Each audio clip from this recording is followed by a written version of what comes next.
Indivisible, a practical guide for resisting the Trump agenda.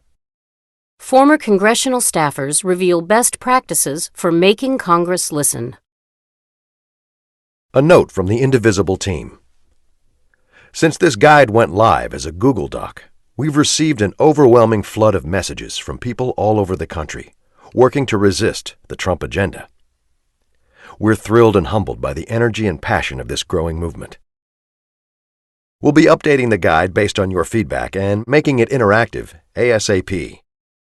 You can sign up for updates at www.indivisibleguide.com. Every single person who worked on this guide and website is a volunteer. We're doing this in our free time without coordination or support from our employers. Our only goal is to help the real leaders on the ground who are resisting Trump's agenda on their home turf. We hope you'll take this document and use it however you see fit. We want to hear your stories, questions, comments, edits, etc. So please feel free to ping some of us on Twitter, @IndivisibleTeam, @Ezra11, @AngelRAF Padilla, @TextPad, @LeahGreenB, or email us at indivisibleagainsttrump@gmail.com. And please, please, please spread the word. Only folks who know this exists will use it. Good luck. We will win. Note to immigrants and non-citizens. The U.S. Constitution ensures equal representation for all individuals living in the United States, regardless of income, race, ethnicity, gender, sexual orientation, age, or immigration status. Non-citizens, though they may lack the right to vote in federal elections, have the right to have their voices heard by their representatives in Congress. This guide is intended to serve as a resource to all individuals who would like to more effectively participate in the democratic process. While we encourage non-citizens to participate to the extent that they are able, individuals should only take actions that they are comfortable taking and should consider their particular set of circumstances before engaging in any of these activities. Individuals are under no obligation to provide any personally identifiable information to a member of Congress or their staff. Individuals may be asked for their name and zip code, but this is only to confirm that the person is a constituent, and providing this information is strictly voluntary. No one is required to provide any additional information, such as address, social security number, or immigration status. Introduction. Who is this document by and for? We are former progressive congressional staffers who saw the Tea Party beat back President Obama's agenda. We see the enthusiasm to fight the Trump agenda and want to share insider info on how best to influence Congress to do that. You want to do your part to beat back the Trump agenda and understand that will require more than calls and petitions. You should use this guide, share it, amend it, make it your own, and get to work. Donald Trump is the biggest popular vote loser in history to ever call himself president-elect. In spite of the fact that he has no mandate, he will attempt to use his congressional majority to reshape America in his own racist, authoritarian, and corrupt image. If progressives are going to stop this, we must stand indivisibly opposed to Trump and the members of Congress, or MOCs, who would do his bidding. Together, we have the power to resist, and we have the power to win. We know this because we've seen it before. The authors of this guide are former congressional staffers who witnessed the rise of the Tea Party. We saw these activists take on a popular president with a mandate for change and a supermajority in Congress. We saw them organize locally and convince their own MOCs to reject President Obama's agenda. Their ideas were wrong, cruel, and tinged with racism, and they won. We believe that protecting our values, our neighbors, and ourselves will require mounting a similar resistance to the Trump agenda, but a resistance built on the values of inclusion, tolerance, and fairness. Trump is not popular. He does not have a mandate. He does not have large congressional majorities. If a small minority in the Tea Party can stop President Obama, then we, the majority, can stop a petty tyrant named Trump. To this end, the following chapters offer a step-by-step guide for individuals, groups, and organizations looking to replicate the Tea Party's success in getting Congress to listen to a small, vocal, dedicated group of constituents. This guide is intended to be equally useful for stiffening Democratic spines and weakening pro-Trump Republican resolve. We believe that the next 4 years depend on Americans across the country standing indivisible against the Trump agenda.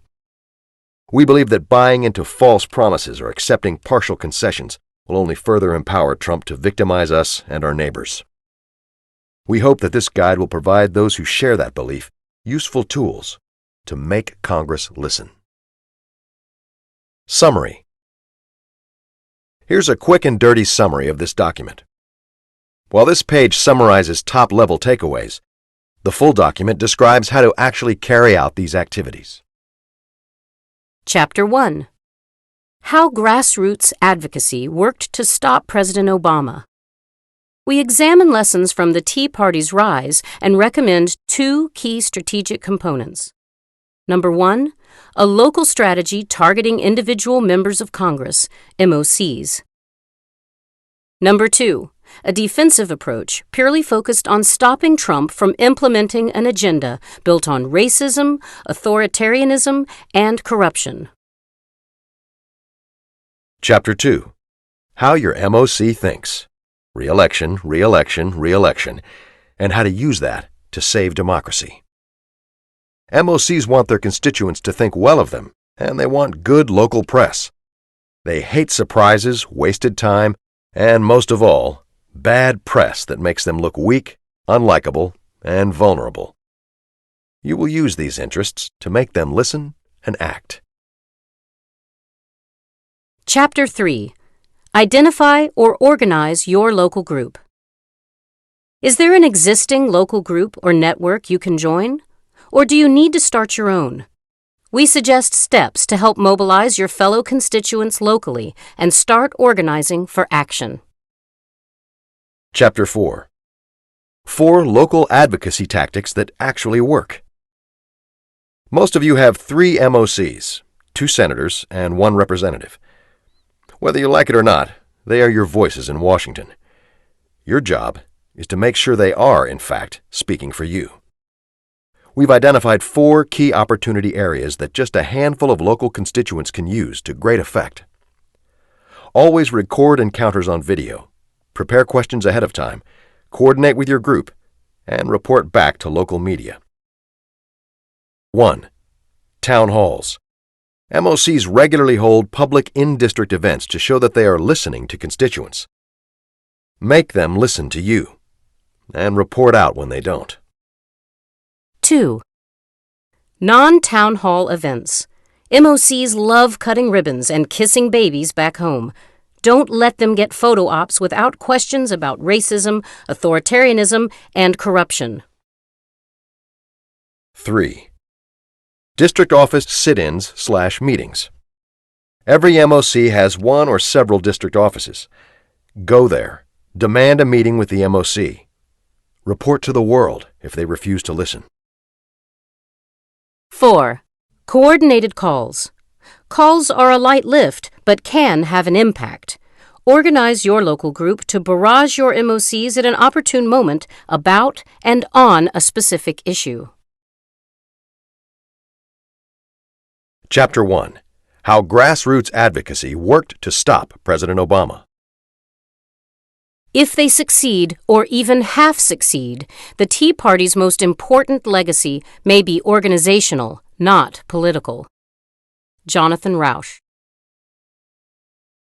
Like us, you probably deeply disagree with the principles and positions of the Tea Party. But we can all learn from their success in influencing the national debate and the behavior of national policymakers.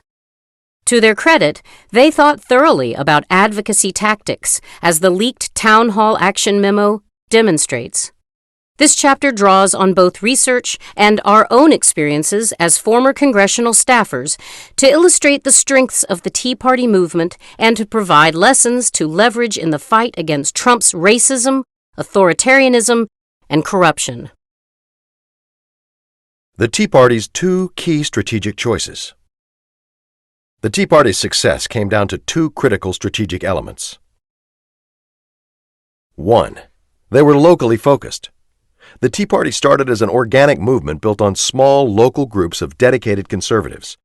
Yes, they received some support and coordination from above, but fundamentally, all the hubbub was caused by a relatively small number of conservatives working together. Groups started as disaffected conservatives talking to each other online. In response to the 2008 bank bailouts and President Obama's election, groups began forming to discuss their anger and what could be done. They eventually realized that the locally based discussion groups themselves could become a powerful tool. Groups were small, local, and dedicated. Tea Party groups could be fewer than 10 people, but they were highly localized and dedicated significant personal time and resources.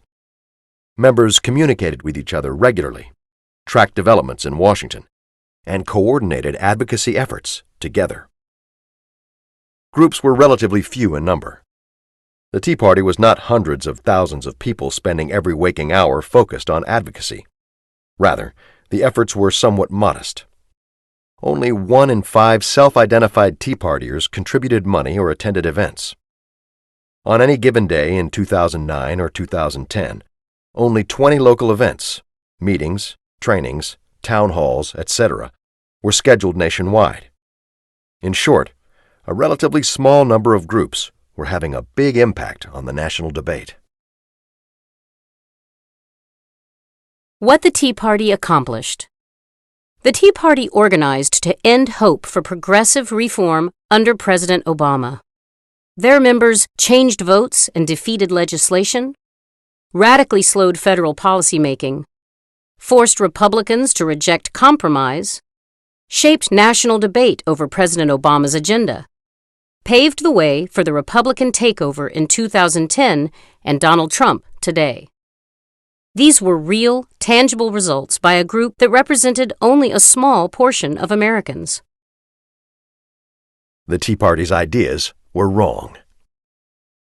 The Tea Party's ideas were wrong and their behavior was often horrible.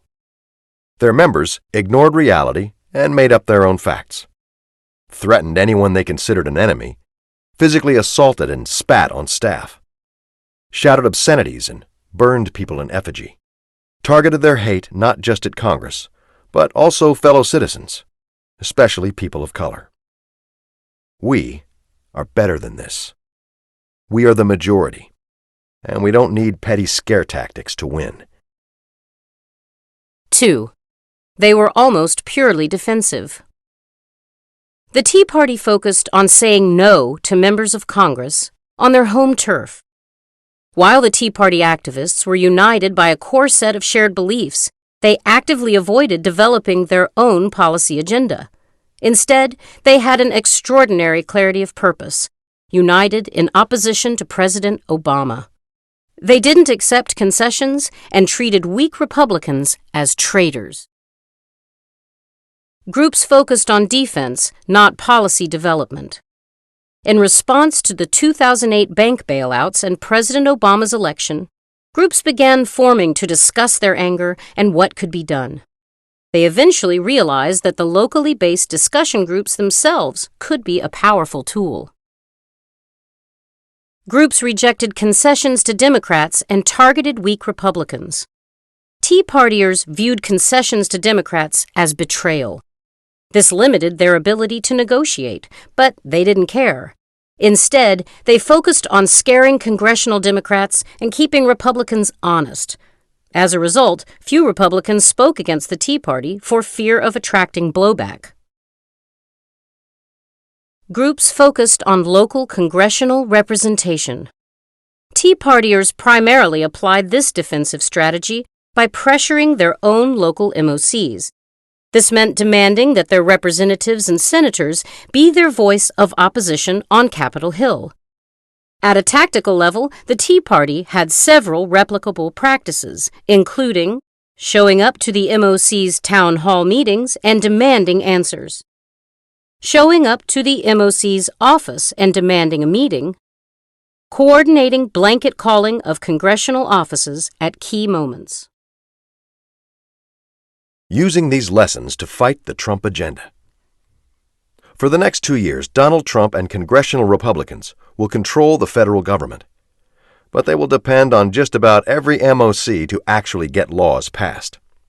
And those MOCs care much more about getting reelected than they care about any specific issue. By adopting a defensive strategy that pressures MOCs, we can achieve the following goals. Stall the Trump agenda by forcing them to redirect energy away from their priorities. Congressional offices have limited time and limited people. A day that they spend worrying about you is a day they're not ending Medicare, privatizing public schools, or preparing a Muslim registry. Sap representatives' will to support or drive reactionary change. If you do this right, you will have an outsized impact. Every time your MOC signs onto a bill, takes a position, or makes a statement, a little part of his or her mind will be thinking, how am I going to explain this to the angry constituents who keep showing up at my events and demanding answers? Reaffirm the illegitimacy of the Trump agenda. The hard truth is that Trump, McConnell, and Ryan will have the votes to cause some damage. But by objecting as loudly and powerfully as possible, and by centering the voices of those who are most affected by their agenda, you can ensure that people understand exactly how bad these laws are from the very start, priming the ground for the 2018 midterms and their repeal when Democrats retake power. Shouldn't we put forward an alternate, positive agenda? A defensive strategy does not mean dropping your own policy priorities or staying silent on an alternate vision for our country over the next 4 years. What it means is that when you're trying to influence your MOC, you will have the most leverage when you are focused on whatever the current legislative priority is. You may not like the idea of being purely defensive. We certainly don't. As progressives, our natural inclination is to talk about the things we're for: a clean climate, economic justice, health care for all, racial equality, gender and sexual equality, and peace and human rights. These are the things that move us. But the hard truth of the next 4 years is that we're not going to set the agenda. Trump and congressional Republicans will, and we'll have to respond. The best way to stand up for the progressive values and policies we cherish is to stand together, indivisible, to treat an attack on one as an attack on all.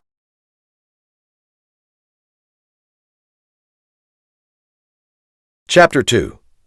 How your member of Congress thinks, and how to use that to save democracy. There go the people. I must follow them, for I am their leader. Alexandre Ledru-Rollin. This chapter explains how congressional offices and the people within them work, and what that means for your advocacy strategy. It's all about re-election, re-election, re-election. To influence your own member of Congress, MOC, you have to understand one thing. Every House member runs for office every 2 years, and every senator runs for election every 6 years. Functionally speaking, MOCs are always either running for office or getting ready for their next election, a fact that shapes everything they do. To be clear, this does not mean that your MOC is cynical and unprincipled. The vast majority of people in Congress believe in their ideals and care deeply about representing their constituents and having a positive impact. But they also know that if they want to make change, they need to stay in office.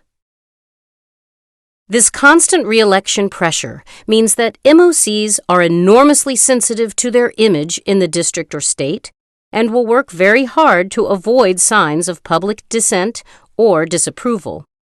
What every MOC wants, regardless of party, is for his or her constituents to agree with the following narrative.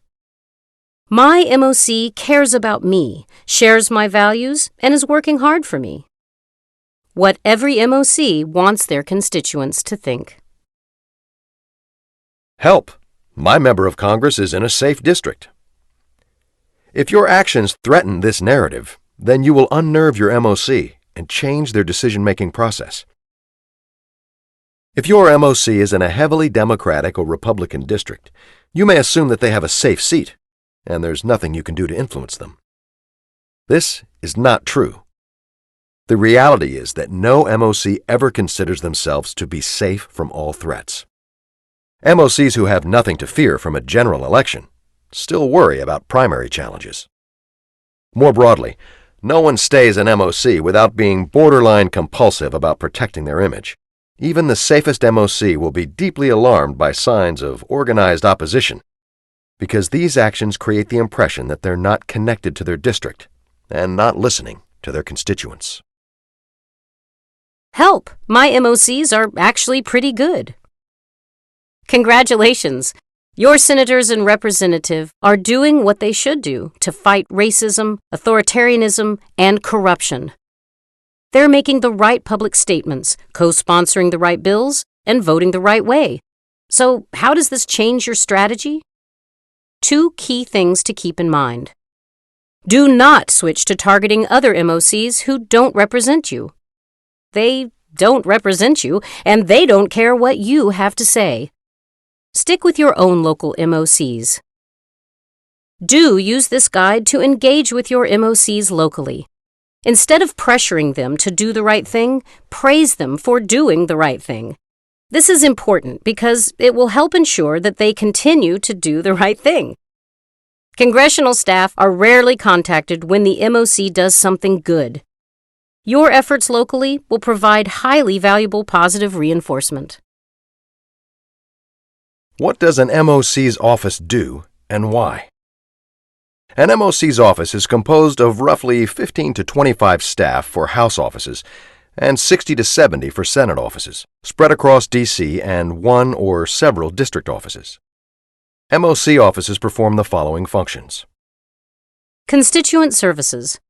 Staff connect with both individual constituents and local organizations, serving as a link to and an advocate within the federal government on issues such as visas, grant applications, and public benefits.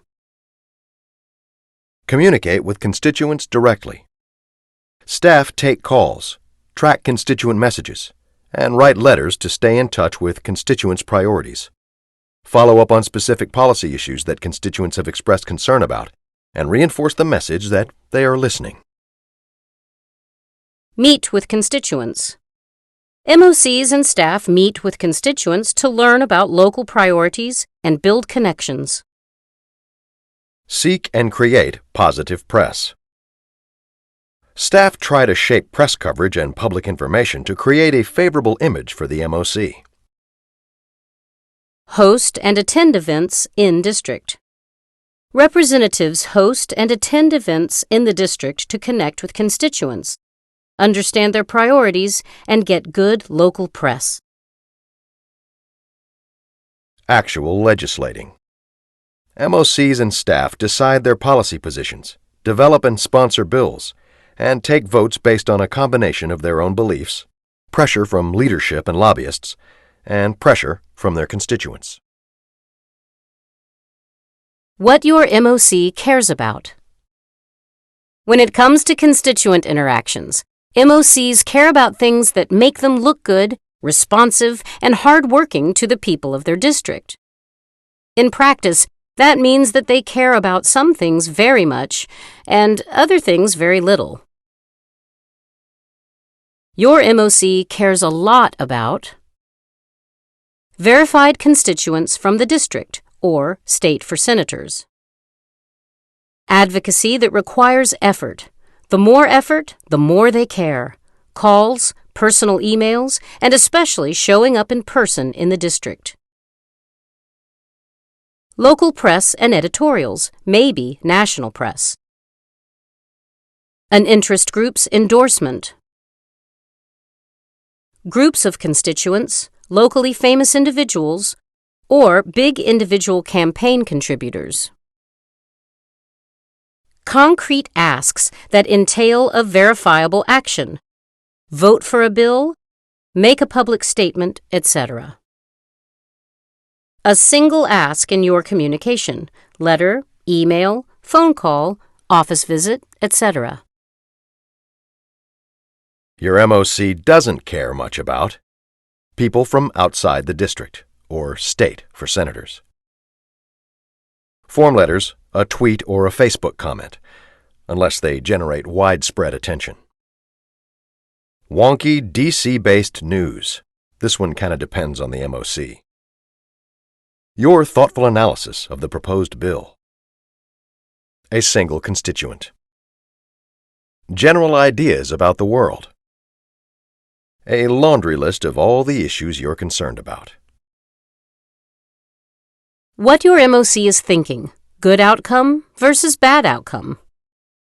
To make this a bit more concrete and show where advocacy comes in, we'll discuss some examples of actions that an MOC might take, what they're hoping to see happen as a result, and what they really don't want to see happen.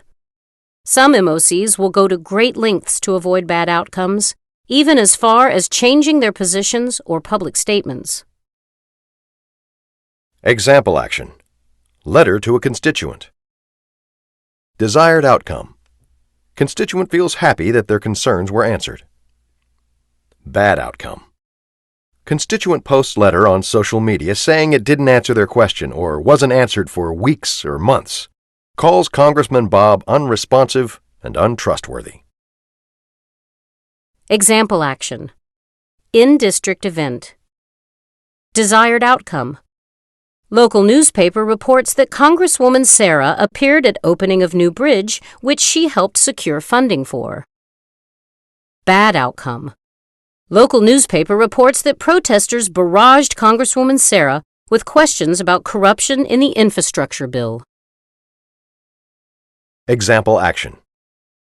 Town hall listening session. Desired outcome.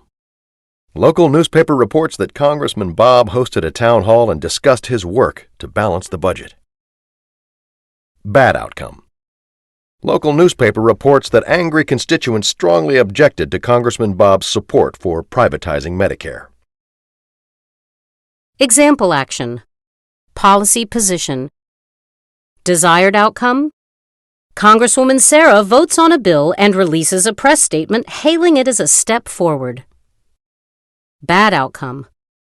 Congresswoman Sarah's phones are deluged with calls objecting to the bill. A group of constituents stage an event outside her district office and invite press to hear them talk about how the bill will personally hurt their families.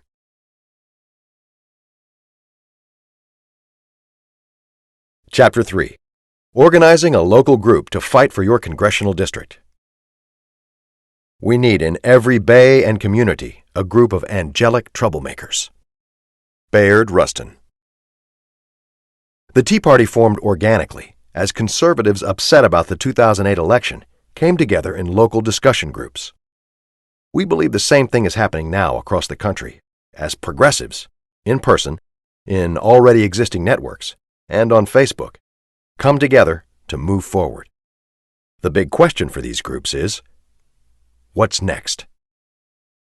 If you're listening to this, you're probably already a part of a local network of people who want to stop the Trump agenda, even if it's just your friends or a group on Facebook. This chapter is about how to take that energy to the next level and start fighting locally to take the country back. Should I form a group? There's no need to reinvent the wheel. If an activist group or network is already attempting to do congressional advocacy along these lines, just join up with them. Depending on your representative's district, it may make sense to have more than one group. This congressional map tool, www.govtrack.us/congress/members/map, shows the boundaries for your district. If you look around and can't find a group working specifically on local action focused on your members of Congress in your area, just start doing it. It's not rocket science. You really just need 2 things. 10 or so people, but even fewer is a fine start, who are geographically nearby, ideally in the same congressional district. A commitment from those people to devote a couple of hours per month to fighting the racism, authoritarianism, and corruption pushed by Trump. Diversity in your group and reaching out. Trump's agenda explicitly targets immigrants, Muslims, people of color, LGBTQ people, the poor and working class, and women. It is critical that our resistance reflect and center the voices of those who are most directly threatened by the Trump agenda. If you are forming a group, we urge you to make a conscious effort to pursue diversity and solidarity at every stage in the process. Being inclusive and diverse might include recruiting members who can bridge language gaps and finding ways to accommodate participation when people can't attend due to work schedules, health issues, or childcare needs. In addition, where there are local groups already organized around the rights of those most threatened by the Trump agenda, we urge you to reach out to partner with them, amplify their voices, and defer to their leadership. How to form a group. If you do want to form a group, here are our recommendations on how to go about it. 1. Decide you're going to start a local group dedicated to making your MOCs aware of their constituents' opposition to the Trump agenda. This might be a subgroup of an already existing activist group, or it might be a new effort. It really depends on your circumstances. Start where people are. If you're in a group with a lot of people who want to do this kind of thing, then start there. If you're not, you'll need to find them somewhere else. The most important thing is that this is a local group. Your band of heroes is focused on applying local pressure, which means you all need to be local. 2. Identify a few additional co-founders who are interested in participating and recruiting others. Ideally, these are people who have different social networks from you so that you can maximize your reach. Make an effort to ensure that leadership of the group reflects the diversity of opposition to Trump. 3. Email your contacts and post a message on your Facebook, on any local Facebook groups that you're a member of, and/or other social media channels you use regularly. Say that you're starting a group for constituents of Congresswoman Sarah dedicated to stopping the Trump agenda, and ask people to email you to sign up. How do I recruit people to take action? Most people are moved to take action through individual conversations. Here are some tips for having successful conversations to inspire people to take action with your group. 1. Get the story. What issue does the other person care about? How would the reactionary Republican agenda affect them, their communities, and their values? 2. Imagine what's possible. How can your group change your community's relationship with your MOC? How could your group, and others like it, protect our values? 3. Commitment and ownership. Ask a clear yes or no question. Will you work with me to hold our representatives accountable? Then, get to specifics. Who else can they talk to about joining the group? What work needs to be done, planning a meeting, researching an MOC, that they can take on? When will you follow up? Ask open-ended questions. People are more likely to take action when they articulate what they care about and can connect it to the action they are going to take. A good rule of thumb is to talk 30% of the time or less, and listen at least 70% of the time. 4. Invite everyone who has expressed interest to an in-person kickoff meeting. Use this meeting to agree on a name, principles for your group, roles for leadership, a way of communicating, and a strategy for your MOC. Rule of thumb: 50% of the people who have said they are definitely coming will show up to your meeting. Aim high. Get people to commit to come. They'll want to because saving democracy is fun. Manage the meeting. Keep people focused on the ultimate core strategy, applying pressure to your MOC to stop Trump. Other attendees may have other ideas or may be coming to share their concerns about Trump, and it's important to affirm their concerns and feelings. But it's also important to redirect that energy and make sure that the conversation stays focused on developing a group and a plan of action dedicated to this strategy. Decide on a name. Good names include the geographic area of your group so that it's clear you're rooted in the community. For example, Springfield Indivisible Against Hate. You are 100% welcome to pick up and run with the Indivisible name if you want, but we won't be hurt if you don't. Agree on principles. This is your chance to say what your group stands for. We recommend 2 guiding principles. Donald Trump's agenda will take America backwards and must be stopped. In order to work together to achieve this goal, we must model the values of inclusion, tolerance, and fairness. As discussed in the second chapter, we strongly recommend focusing on defense against the Trump agenda rather than developing an entire alternative policy agenda. Defining a proactive agenda is time-intensive, divisive, and quite frankly, a distraction, since there is zero chance that we as progressives will get to put our agenda into action at the federal level in the next 4 years. Volunteer for roles. Figure out how to divide roles and responsibilities among your group. This can look very different depending on who's in the room, but at a minimum, you probably want 1 to 2 people in charge of overall group coordination, a designated social media contact, and 1 to 2 people in charge of tracking the congressional office's schedule and events. In addition to these administrative roles, ask attendees how they want to contribute to advocacy efforts. Attend events, record events, ask questions, make calls, host meetings, engage on social media, write op-eds for local papers, etc. Adopt means of communication. You need a way of reaching everyone in your group in order to coordinate actions. This can be a Facebook group, a Google group, a Slack team, whatever people are most comfortable with. It may be wise to consider secure or encrypted platforms such as Signal and WhatsApp. 5. Expand. Enlist your members to recruit across their networks. Ask every member to send out the same outreach emails or posts that you did. Recruit people for your email list. 100 or 200 isn't unreasonable.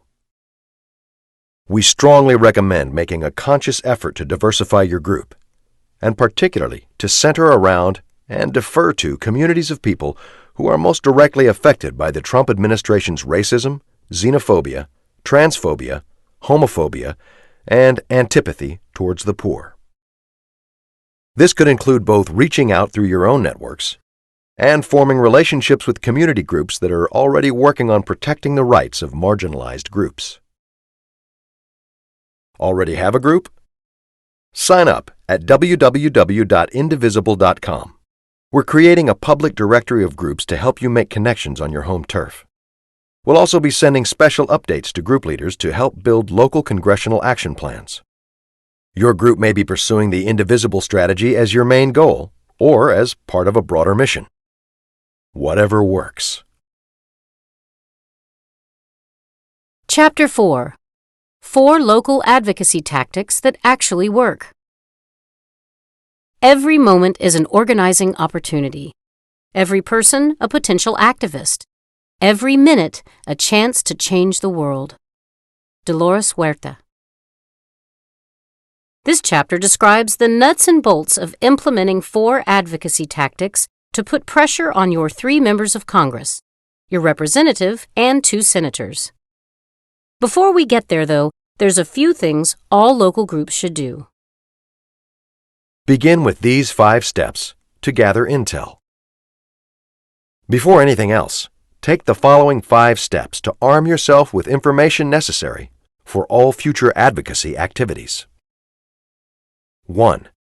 Find your 3 MOCs, their official websites, and their office contact info at www.callmycongress.com. 2. Sign up on your MOC's website to receive regular email updates, invites to local events, and propaganda to understand what they're saying. Every MOC has an e-newsletter. 3. Find out where your MOC stands on the issues of the day.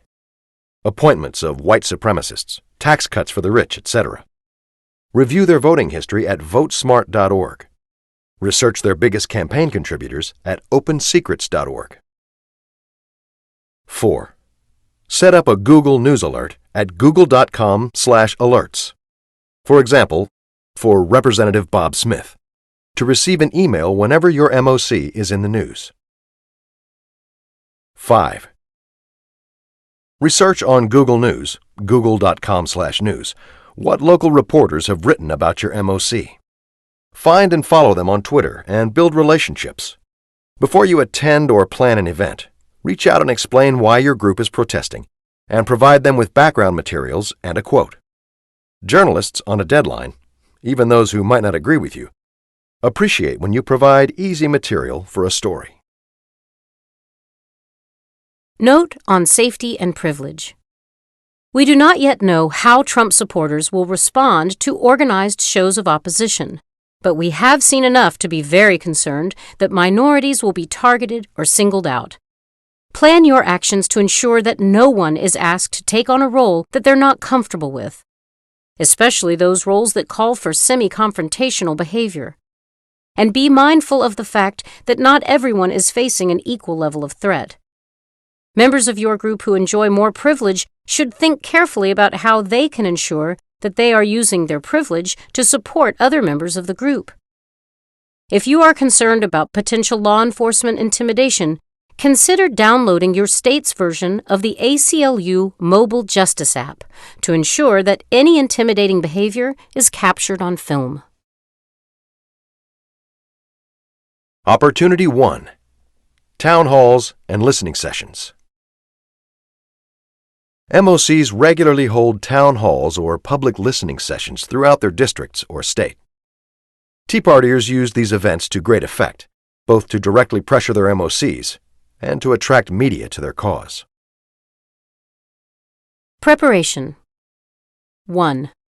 Find out when your MOC's next public town hall event is. Sometimes these are announced well in advance, and sometimes they are public, but only sent to select constituents through mailings shortly before the event. If you can't find any announcements online, call your MOC directly to find out. When you call, be friendly and say to the staffer, "Hi, I'm a constituent and I'd like to know when his or her next town hall forum will be." If they don't know, ask to be added to the email list so that you get notified when they do. 2. Send out a notice of the town hall to your group and get commitments from your members to attend. Distribute to all of them whatever information you have on your MOC's voting record, as well as the prepared questions. 3.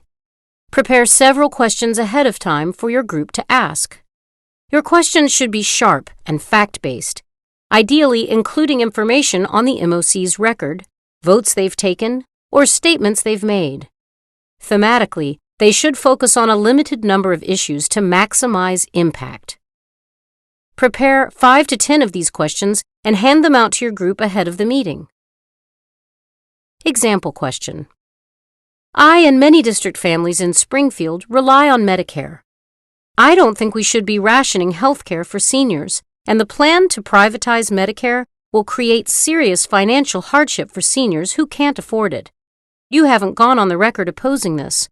Will you commit here and now to vote no on Bill X to cut Medicare?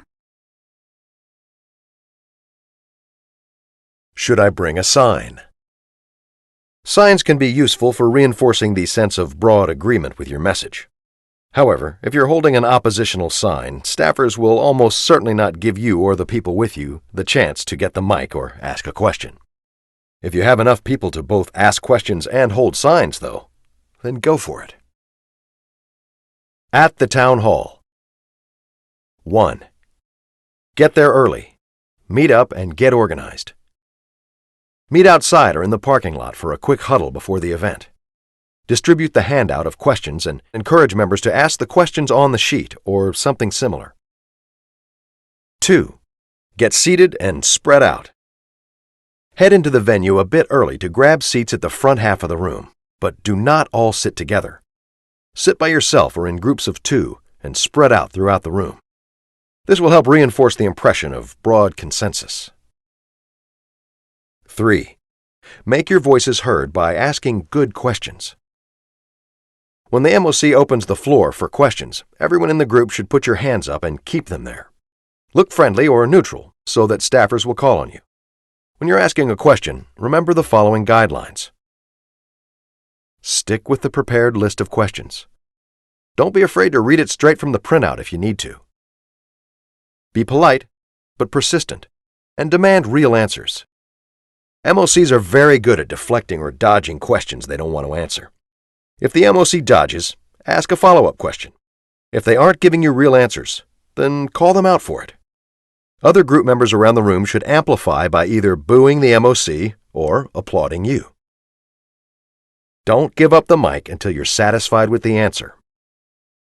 If you've asked a hostile question, a staffer will often try to limit your ability to follow up by taking the microphone back immediately after you finish speaking. They can't do that if you keep a firm hold on the mic. No staffer in their right mind wants to look like they're physically intimidating a constituent, so they will back off. If they object, then say politely but loudly, "I'm not finished. The MOC is dodging my question. Why are you trying to stop me from following up?" Keep the pressure on. After one member of the group finishes, everyone should raise their hands again. The next member of the group to be called on should move down the list of questions and ask the next one. 4. Support the group and reinforce the message. After one member of your group asks a question, everyone should applaud to show that the feeling is shared throughout the audience. Whenever someone from your group gets the mic, they should note that they're building on the previous questions, amplifying the fact that you are part of a broad group. 5. Record everything. Assign someone in the group to use their smartphone or video camera to record other advocates asking questions and the MOC's response. While written transcripts are nice, unfavorable exchanges caught on video can be devastating for MOCs. These clips can be shared through social media and picked up by local and national media. After the town hall. 1. Reach out to media during and after the town hall. If there's media at the town hall, the people who ask questions should approach them afterwards and offer to speak about their concerns. When the event is over, you should engage local reporters on Twitter or by email and offer to provide an in-person account of what happened, as well as the video footage you collected. Here's an example of a Twitter outreach. @Reporter. I was at Representative Smith's town hall in Springfield today. Large group asked about Medicare privatization. I have video and happy to chat. Note: it's important to make this a public tweet by including the period before the journalist's Twitter handle. Making this public will make the journalist more likely to respond to ensure they get the intel first. Ensure that the members of your group who are directly affected by specific threats are the ones whose voices are elevated when you reach out to media. 2.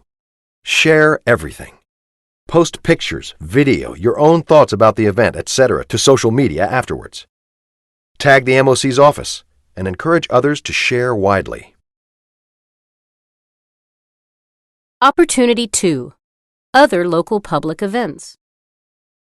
In addition to town halls, MOCs regularly attend public events for other purposes, parades, infrastructure groundbreakings, etc. Like town halls, these are opportunities to get face time with the MOCs and make sure they're hearing about your concerns while simultaneously changing the news story that gets written. Similar to town halls, but with some tweaks. To take advantage of this opportunity, you can follow most of the guidelines for town halls, filming, etc.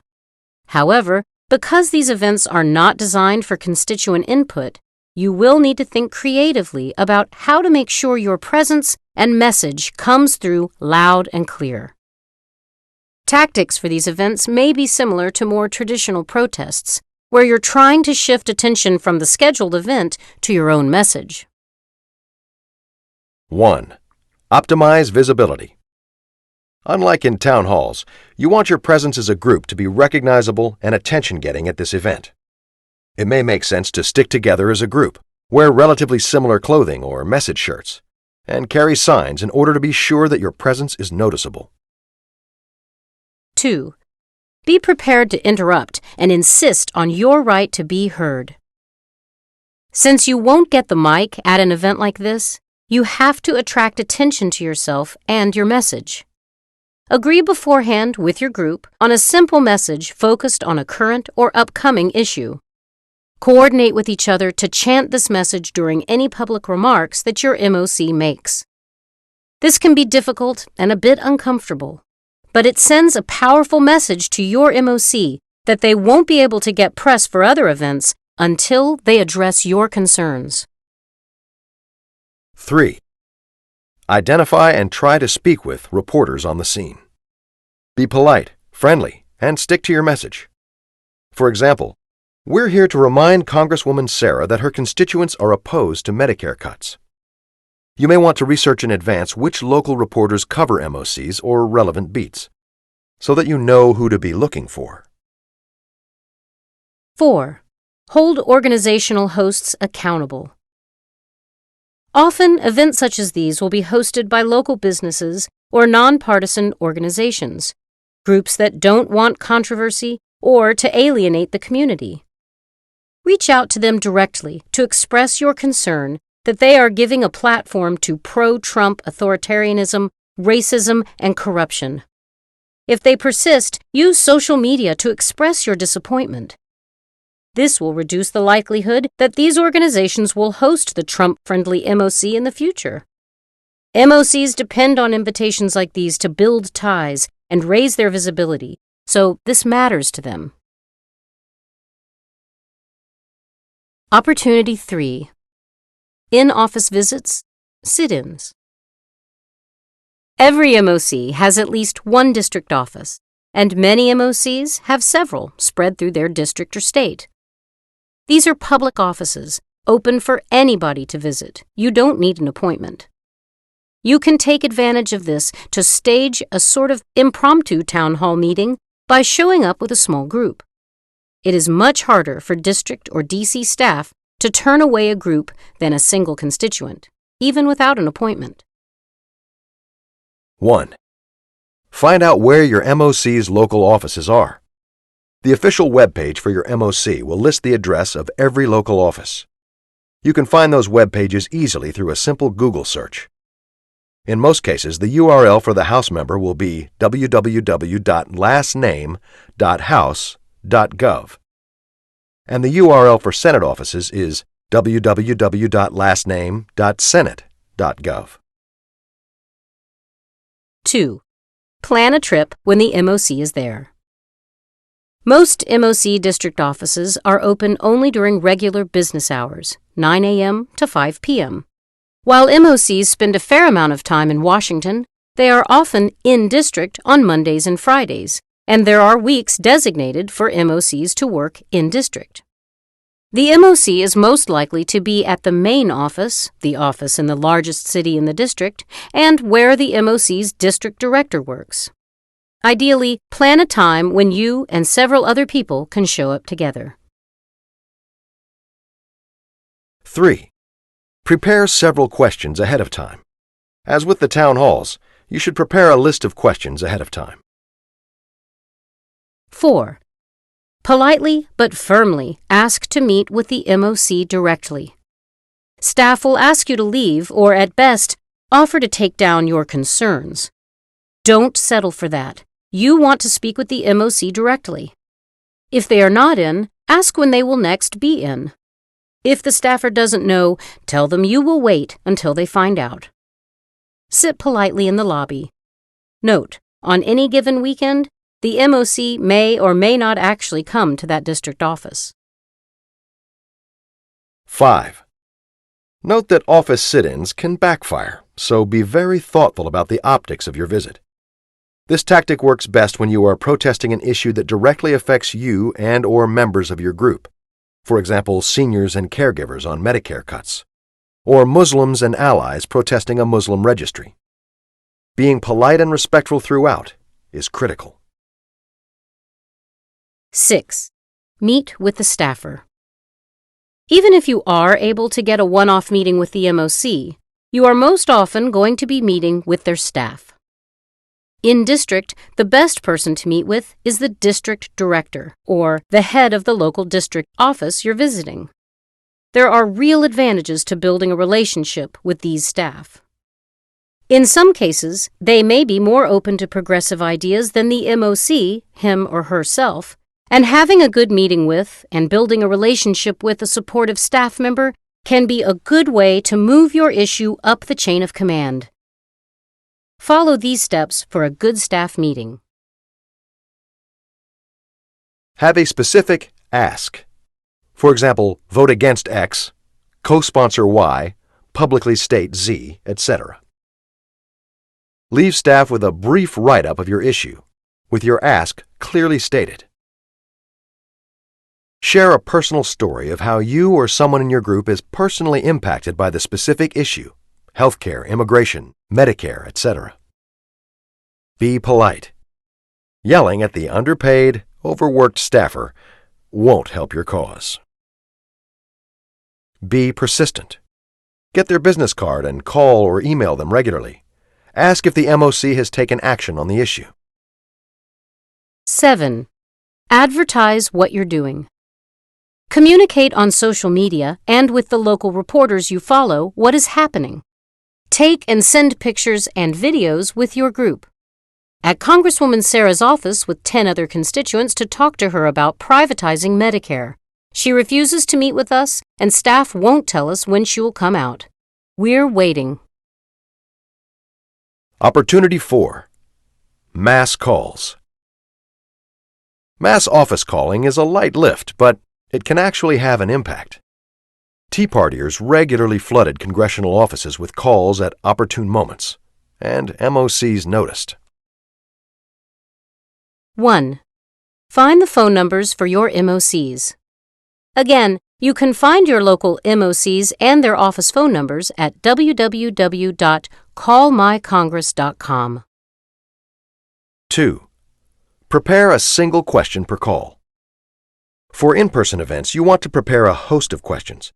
But for calls, you want to keep it simple. You and your group should all agree to call in on one specific issue that day. The question should be about a live issue, for example, a vote that is coming up, a chance to take a stand, or some other time-sensitive opportunity. The next day or week, pick another issue, and call again on that. 3. Find out who you're talking to. In general, the staffer who answers the phone will be an intern, a staff assistant, or some other very junior staffer in the MOC's office. But you want to talk to the legislative staffer who covers the issue you're calling about. There are 2 ways to go about doing this. Ask to speak to the staffer who handles the issue, immigration, healthcare, etc. Junior staff are usually directed to not tell you who this is and just take down your comment instead. On a different day, call and ask whoever answers the phone, "Hi, can you confirm the name of the staffer who covers immigration, healthcare, etc.?" Staff will generally tell you the name. Say, "Thanks," and hang up. Ask for the staffer by name when you call back next time. 4. If you're directed to voicemail, follow up with an email. Then follow up again. Getting more senior legislative staff on the phone is tough. The junior staffer will probably just tell you, "I checked and she's not at her desk right now, but would you like to leave a voicemail?" Go ahead and leave a voicemail, but don't expect a call back. Instead, after you leave that voicemail, follow up with an email to the staffer. If they still don't respond, follow up again. And if they still don't respond, let the world know that the MOC's office is dodging you. Congressional emails are standardized, so even if the MOC's office won't divulge that information, you can probably guess it if you have the staffer's first and last name. Senate email addresses. For the Senate, the formula is staffer first name _ staffer last name @ member of Congress last name .senate.gov. For example, if Jane Doe works for Senator Roberts, her email address is likely Jane_Doe @roberts.senate.gov. House email addresses. For the House, the formula is simpler. Staffer first name .staffer last name @mail.house.gov.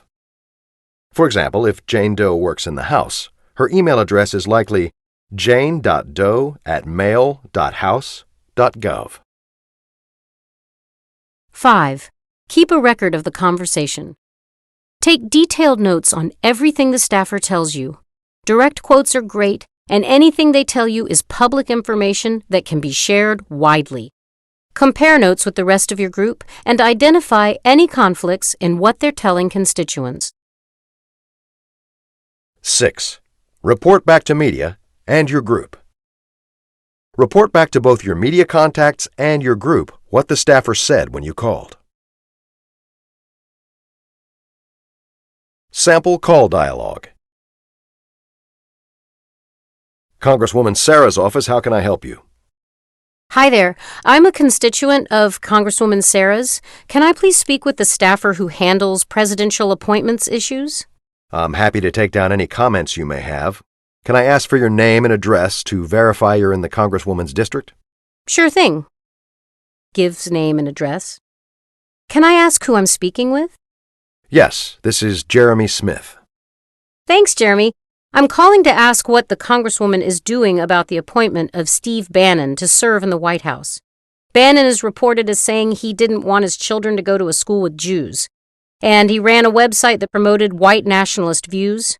I'm honestly scared that a known racist and anti-Semite will be working feet from the Oval Office. Can you tell me what Congresswoman Sarah's going to do about it?